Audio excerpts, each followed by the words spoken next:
हमारा family reunion नज़दीक आ गया है। विनिंग टीम का एक सबसे बड़ा प्रोग्राम, विनिंग टीम की एक सबसे बड़ा महाकुंभ और विनिंग टीम का सबसे लाइफ चेंजिंग इवेंट, और यूं मैं कहूं कि टर्निंग पॉइंट में से इसे मुझे कहना चाहिए। Yes, just turning point event, जिससे लोगों की जिंदगी में एक यू टर्न आता है, वो हमारे सामने खड़ा है।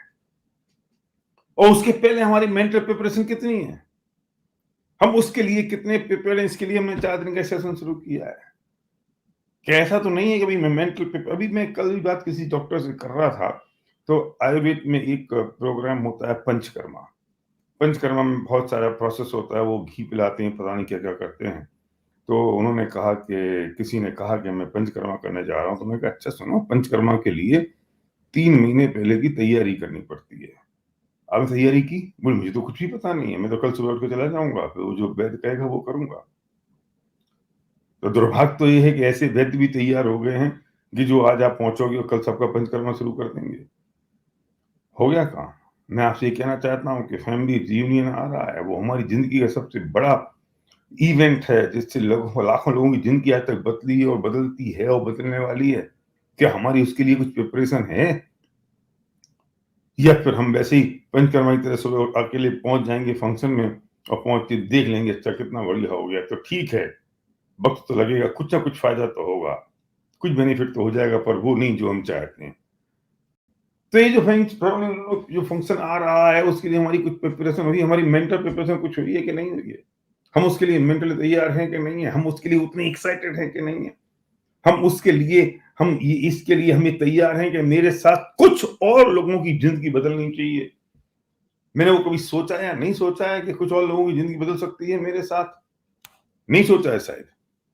हमने उसके लिए हम अरे घर में एक शादी होती है तो हम कितने प्रिपेयर्ड होते हैं, घर में शादी होती है तो हम कितने एक्साइटेड होते हैं, कितने दिनों पहले से तैयारियां चल रही होती हैं। घर में एक शादी हो रही होती है तो तो कपड़े तैयार हो रहे होते हैं, फिर डांस की प्रैक्टिस हो रही होती है, फिर लिस्टें बन रही होती हैं और फिर नेक दस्तूर और नेक चार हो रहे होते हैं। हम बात कर रहे होते हैं कि हम किसको क्या देंगे, कैसे करेंगे, वो हम विजुलाइज कर रहे होते हैं। कितनी प्रिपरेशन होती है, सोचो तो सही। ये उससे कहीं गुना बड़ा प्रोग्राम है। कुछ तैयारी है, हमारी कुछ मेंटल प्रिपरेशन हुई, हमने उसके लिए कुछ कुछ एक्शन डाला, हमने उसके लिए कुछ फिजिकल प्रिपरेशन की, हमने उसके लिए कुछ विजुअलाइजेशन शुरू किया। निश्चित तौर पर उस फंक्शन से सबको एक साथ फायदा नहीं होता। किसको कितना फायदा होता है वो उसको होता है जिसने मेंटल प्रिपरेशन की। और आज तो 20 तारीख हुई है, हमारा प्रोग्राम तो 26 तारीख से शुरू हुआ है। 6 दिन तो बहुत होते हैं। कल कृष्ण भगवान का जन्म हो गया। क्या कुछ सीखने को नहीं है उनकी जिंदगी से? कुछ लोग उलझ जाते हैं इस बात पे। आप प्रिपरेशन की बात करते हो, आप फैमिली में आने की बात करते हो, मेरे साथ ये चैलेंजेस हैं। वाह, कल तुमने सेलिब्रेट किया रात को कृष्ण भगवान का जन्म। उनके 1% चैलेंजेस तुम्हारे पास हैं। मैं भी कहानी सुनाऊंगा नहीं, सबको सब पता है, सब पता है उनका जन्म हुआ तब से लेके। पर तुम आज उन्हें क्यों पूज रहे हो? सिर्फ इसलिए पूज रहे हो क्योंकि उन्होंने ओवरकम कर दिए सारे चैलेंजेस को। पूज रहे हैं, हम पूज रहे हैं। तो तुम एक सेकंड में कह दोगे नहीं नहीं वो तो उनकी लीला थी ना, वो कर सकते हैं, हम नहीं कर सकते। बस तुम डूब गए, तुम डूब गए, बस यहीं से तुम डूब गए। तुम्हें वो कृष्ण बनने का मौका है, तुम्हें राम बनने का मौका है, तुम्हें जीसस क्राइस्ट बनने का मौका है, तुम्हें गुरु गोविंद सिंह बनने का मौका है, तुम्हें मोहम्मद पैगंबर बनने का मौका है। और तुम अपने चैलेंजेस को लेके बैठे हो, वो तुम्हारे चैलेंजेस उनके सामने झुंझुनू जैसे भी नहीं है। वे इसलिए यहां पर पहुंच गए और इसलिए हम यहां पहुंचे हैं। फर्क समझ लो। पता है क्यों? क्योंकि मैं अपने आप को भूल गया हूं। मैं भूल गया हूं अपने आप को। This is a major point, point number 1 जिसकी मैं बात कर रहा हूं। लिख लो, नोट डाल दो, मैं अपने आप को भूल गया हूं। और मैं अपने आप को भूल गया हूं, मतलब ये है जो मैं पॉइंट नंबर 1 की बात कर रहा हूं कि मैं सिर्फ सिचुएशन से और परिस्थितियों से ड्राइव हो रहा हूं। श्री कृष्ण भगवान सिचुएशन से ड्राइव हुए, राम सिचुएशन से ड्राइव हुए, गांधी सिचुएशन से ड्राइव हुए। गांधी भी कह सकते थे कि 250 साल से देश गुलाम है, मैं क्या कर लूंगा, मैं क्या क्या करूं। तुम क्या सोचते हो? गांधी सर्वमान्य थे, सबको इकट्ठा करना मैं कौन से के तुलना से कम नहीं था, भी सब उनको स्वीकार कर रहे थे।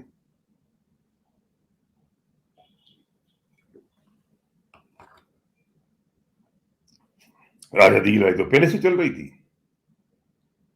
उन्होंने पाखाना साफ किया उस मुहिम में शामिल होने के लिए, उन बड़े बड़े नेताओं को के साथ शामिल होने की, और गांधी पहुंच के राष्ट्रपिता बन गए। तो हम परिस्थितियों से ड्राइव हो रहे हैं, ये मेरा पहला पॉइंट है।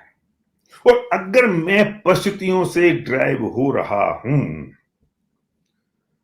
तो मेरा अस्तित्व क्या रहा? खबरदार अगर किसी ने ये बात कही कि वो जो वजह है ना, इसकी वजह से ऐसा हो रहा है, बस हो गया काम खत्म।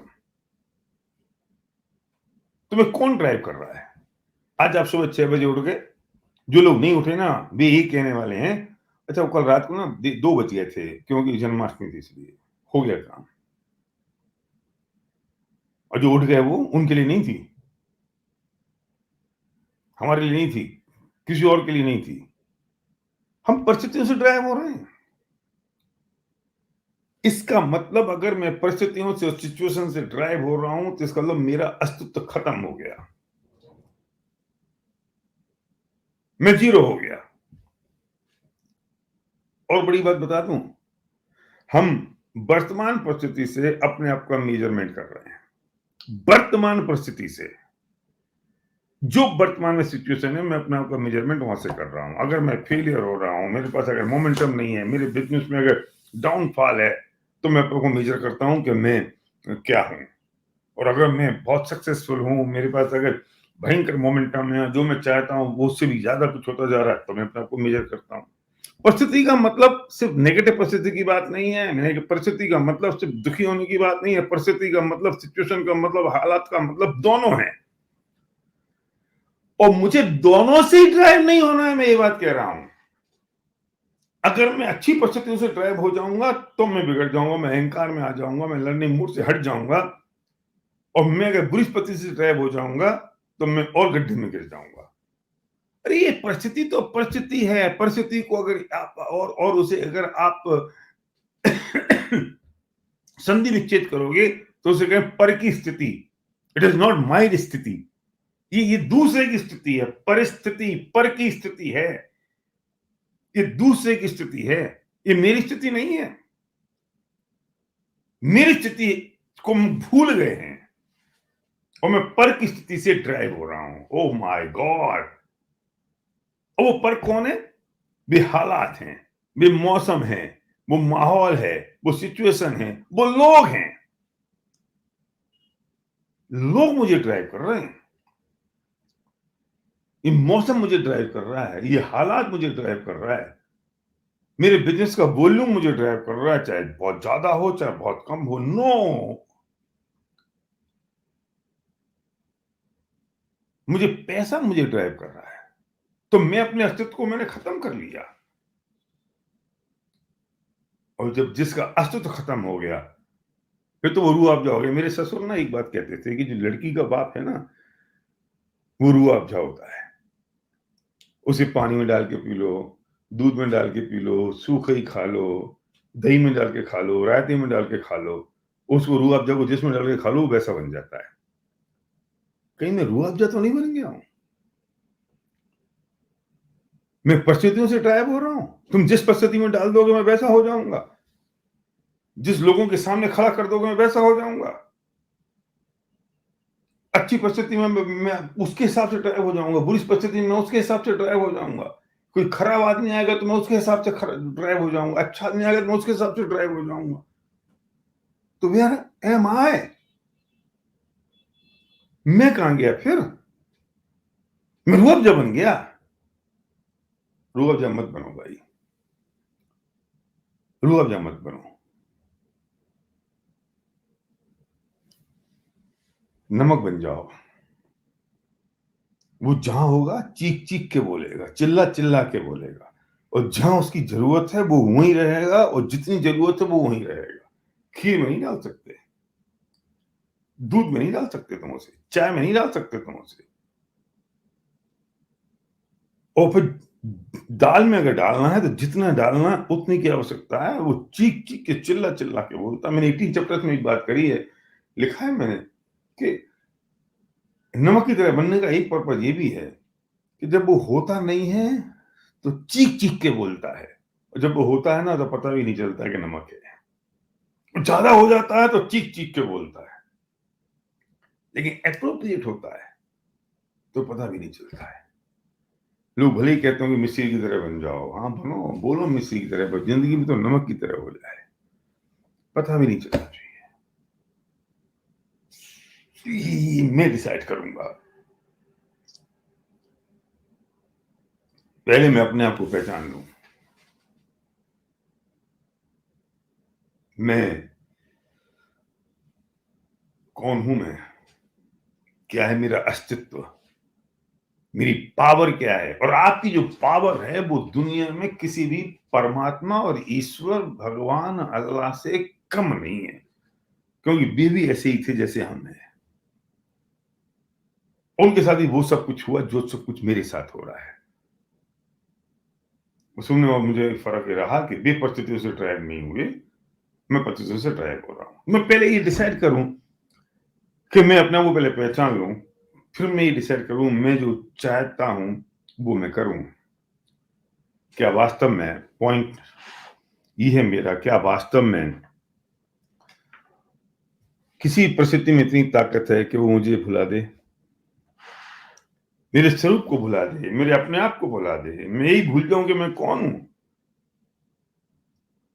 मेरा यहाँ पर्पज सिर्फ अपने आप को आपके ऊपर से धूल हटाने का है। मेरा पर्पज वो धूल जो जम गई है, जिसको आपने अट्रैक्ट किया है, उसे मैं हटाने की बात कर रहा हूं, और आपको एक अनस्टॉपेबल कर देना चाहता हूं। मैंने तो उससे कहा है, वो मेरी सुन नहीं रहा है। मैंने तो इनसे भी कहा था, वो आ नहीं रहे। पूरी दुनिया भीड़ है। तुम कमर कस लो, तुम लाठी उठा लो, तुम धोती कस लो, तुम चल पड़ोगे ना तो पूरी दुनिया चल पड़ेगी। आपको पता है एक बात, गांधी जी ने जब दांडी यात्रा की बात की ना तो कोई राजी नहीं था।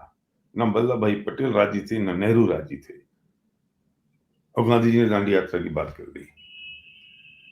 कोई नहीं चाहता था कि बापू ये यात्रा करो, बापू अगर फेल होगी तो क्या होगा, बापू इससे फायदा क्या होगा, बापू फिर हम क्या करेंगे, ये क्या होगा।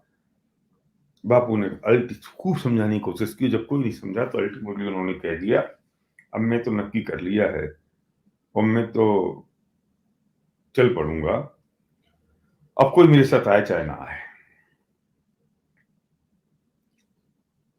बापू ने जो घुटनों तक धोती पहनते थे, उसकी उसकी कांच, उसे कांच बोलते हैं, उस कांच को कसा, लाठी उठाई, अपनी चप्पल पहनी और चल पड़े,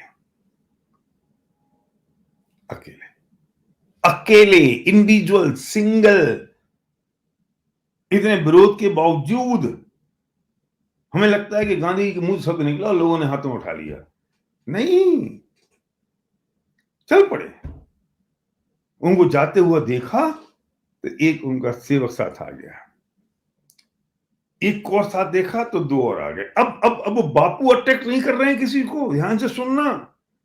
अब वो जो जो एक आया ना तो अरे एक तो चला गया बापू के साथ, चलो मैं भी चलता हूं। दो आ गए, 6 आ गए, 10 आ गए, तो अच्छा 10 आदमी आ गए, तो या फिर मैं रह जाऊंगा, चलो मैं भी चलता हूं। अब बाकी जो आ रहे हैं ना वो एक को देख के आए, 4 को देख के आए, 10 को देख के आए, 100 हो गए। अरे यार बहुत भीड़ जा रही है गांधी यात्रा में बापू के साथ।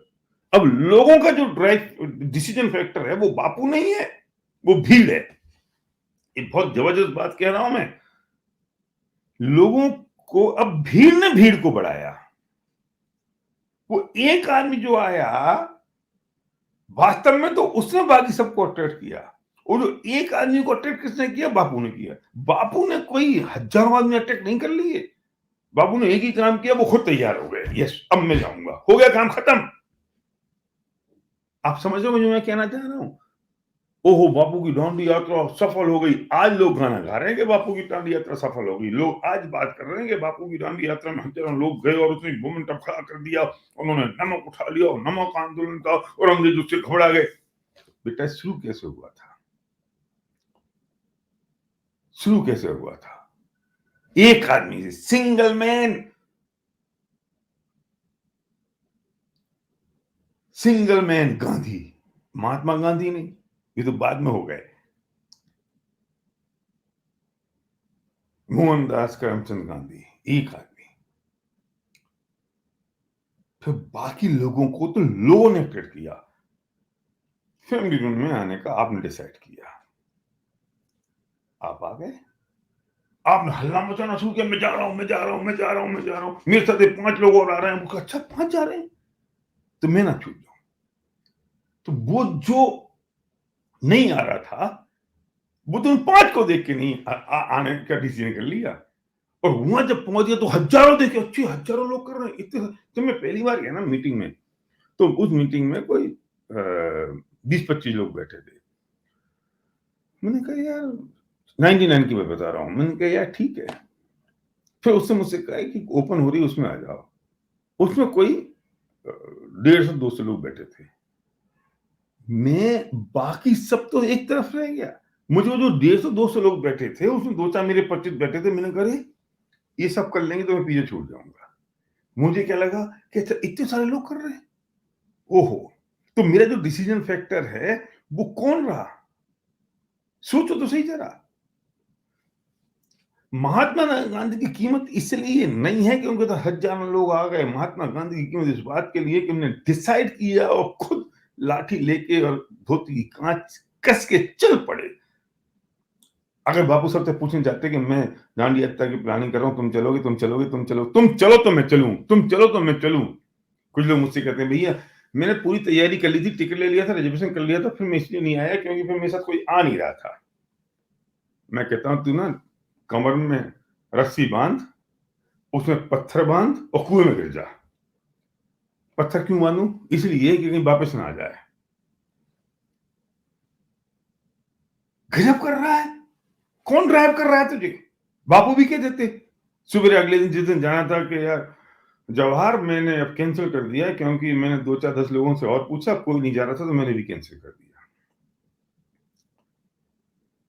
हो गया काम। हम कौन हैं हम? लोगों ने लोगों को ट्रीट किया, बापू ने नहीं। और बापू की महत्व इस बात के लिए है कि उनने डिसाइड किया कि मैं जा रहा हूं, बात खत्म। ये पब्लिक है, ये भीड़ है, ये लीडर नहीं है। लीडर आप हैं जो डिसाइड करता है कि मुझे करना है। क्या किसी भी परिस्थिति में इतनी ताकत है कि वो मुझे भुला दे? क्या किसी भी व्यक्ति में इतनी ताकत है कि वो मुझे ही भुला दे? मुझे भुला दे मतलब मुझे मेरे स्वरूप को भुला दे। किसी व्यक्ति में इतनी ताकत हो सकती है? मैं गुलाब जामुन क्या करना है, उसने मुझे ट्रैप कर लिया।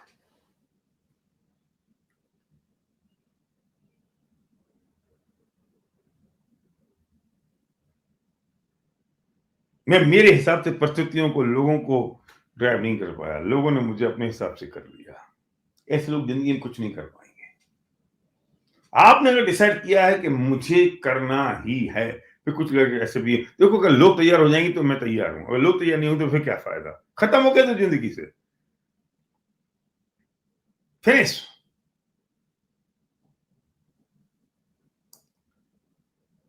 श्री कृष्ण भगवान का जन्म हो गया ना, उनने क्या किया? महाभारत में मेरे साथ कितने लोग होंगे बोलो? ये सारी कोशिश कर ली, सब कुछ कर लिया कि अब पांडव मान जाए, कौरव मान जाए, कौरव नहीं माने, फिर पांडवों के पास आ गए, कौरव नहीं मानते, अब करते हैं क्या करते हैं, चलो शुरू करते हैं। खुद डिसाइड, एक आदमी, सिंगल मैन।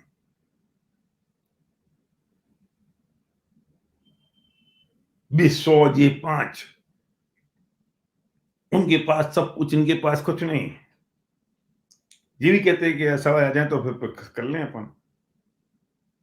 परिस्थिति ने ड्राइव किया श्री कृष्ण को। किसी व्यक्ति ने ड्राइव किया उनको, तो बहुत हो गया, आप अब नहीं कर सकते। अब जो होगा वो युद्ध के मैदान में होगा। और हमें कौन ड्राइव कर रहा है? कौन ड्राइव कर रहा है हमें? अब बोलना बच्चों की एग्जाम है, वाह, ये तुम्हें ड्राइव कर रहा है, वेरी गुड। सोचो,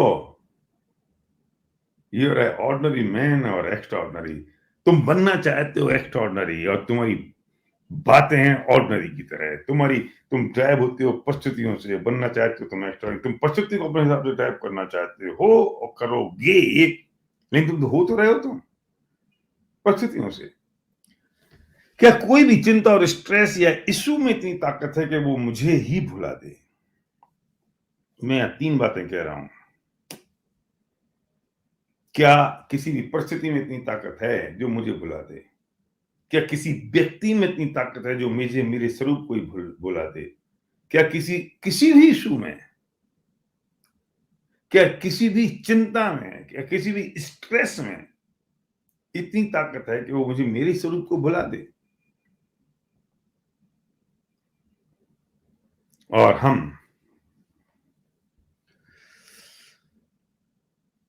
अब दूसरी बात जो मैं कह रहा हूं, द सेकंड पॉइंट, माहिरता आरोप देने में, ये सबसे बढ़िया पॉइंट है। मैं इन 4 दिनों के अंदर आपसे बहुत सारे पॉइंट पे बात करूंगा, बहुत सारी चीजों पे बात करूंगा, और इन 4 दिनों के दौरान अगर आपको बात समझ आ गई, अगर आपको जच गई, तो जिंदगी में आमूल चूल परिवर्तन हो सकता है। जिंदगी में एक बहुत बड़ा स्पार्क आ सकता है, एक रेवोल्यूशन आ सकता है। इसी मैंने आपसे कहा था कि आप अकेले ना बैठे, अपनी फैमिली के साथ बैठे, बच्चों के साथ बैठे। अब इसमें कोई चैलेंज नहीं है कि मेरे पास टाइम नहीं है सुबह 6 बजे, एक ही चैलेंज है कि मैं उठा नहीं। अरे यार, उठ जाओ, मुंह धो लो, चाय पी लो, थोड़े से फ्रेश हो जाओ और डायरी पेन लेके बैठ जाओ। तो बहुत नींद आए ना तो सो जाना, दोबारा सो जाना। अभी कोई डिस्टर्बेंस नहीं है, कोई सड़कों पे आवाज नहीं है, अभी कोई चिल्ला चौंट नहीं है, अभी कोई कोई आने वाला नहीं है, कोई जाने वाला नहीं है। बच्चों को बैठा दो, फैमिली को बैठा दो, अपने माँ बाप को बैठा दो, अपने दोस्तों को बोल दो, दूर अमेरिका में कोई बैठा है उसको बोल दो, सुन तो ले। अब मैं आपके घर में आ गया हूं। ये awareness to action surgical strike है, आपके घर में आ गया हूं। मैं अभी घर में बैठ के बात कर रहा हूं, आपको मैं बुला नहीं रहा हूं कि आप आ जाओ। इसमें समझ में आ जाए तो फिर आ जाना दिल्ली। मैं दूसरी बात कह रहा हूं, पहली बात मैंने